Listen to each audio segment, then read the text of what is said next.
Kuni kan ilmoo qilxuuti. Fakkii ilmoo qilxuu irra jalqabu. Jeneraal Taaddasaa Birruu.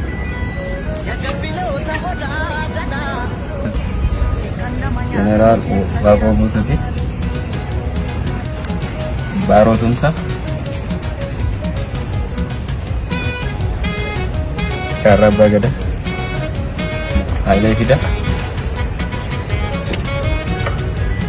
Magarsaa Barii. Jaarjaatanii yaadu. Walumaa irratti fakkii baay'ee yaaddoo jechuun baay'ee gadda cimaa natti dhaga'ame.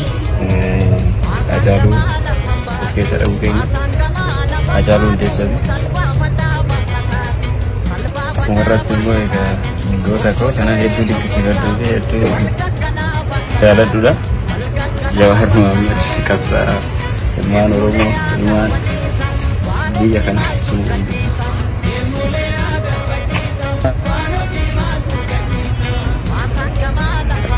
Gaanuu guutaa namni sooshaal miidiyaa jiru namni hin beekne waan yerootti fakkaatu. Gaafa qabsoo maastar pilaanis fakkiilee qabsoo san calaqqisan hedduu hojjechuudhaan kan beekamu. Yeroo inni biyya kana galus kan inni amboo namni deemee waadaa gale san suuratti jijjiire akkan waadaan gale san akka irraanfanne warra godhe keessaa idamuu dura ji'oota muraasa dura suuraalee kana akka hojjechuu barbaadu natti hime. Akkasuma eegale hojii san sun jidduutti hin dhaabin hojii san xumuree amma immoo kana dhaaboo fide warra qabsoo kanaafis aartii Oromootiinis uummata guddaa gumaachaa jirudha. Artistoonni keenya jajjabeeffamuu qabu, deeggaramuu qabu.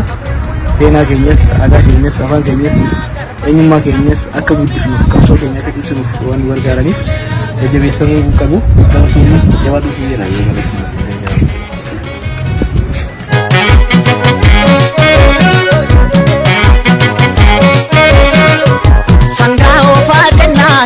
Ofne baane shakkaritti ushaniin biitataa ushantamaan bitagaliini ya alaamaa qawwe taa'an tola labaniini yaa maarree yoo du'e jabaan gaafa maarree yoo du'e jabaan gaafa ammoo keessaa lolaa haata shakkar ga'ee mataani abbaanis yoo du'e ilma jiraan baduu maqaani burree aagaa jidduu boosomaas ilmatti dhiibbeenni burree aagaa